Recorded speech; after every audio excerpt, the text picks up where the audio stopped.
Another caution when we come to talk about the early period, particularly the first century, there is no physical evidence of Christianity before 200. We have about three fragments of Gospels, one of them a non-Christian, a non-canonical Gospel, the Egerton Gospel, and two fragments of the Gospel of John in the first century.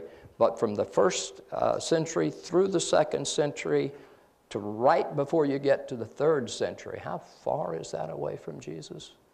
Jesus lived around 26 to 36. Geez, that's an awfully long time. My conclusion is that there are no primary sources for Christianity, for Jesus and emergent Christianity, that exist in the early period if we're talking about texts that were written contemporary with the events that they describe. Did you follow that? So, for example, you said, well, we've got Matthew, Mark, Luke, and John, right? And we've got other things. Some people date the Gospel of Thomas within the first century.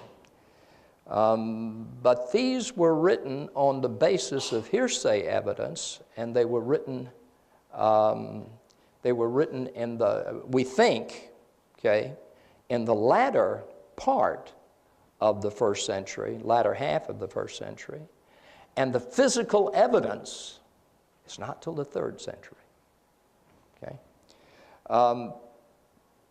There are two histories. Eusebius himself wrote an ecclesiastical history. We could go to Eusebius and read about that, but it was written in the 4th century. And the book of Acts, which may now, we're told, have been written in the 2nd century, we could go, we could go and read that. But these texts are much later. Bishop Eusebius, by the way, was became an Orthodox bishop from Caesarea.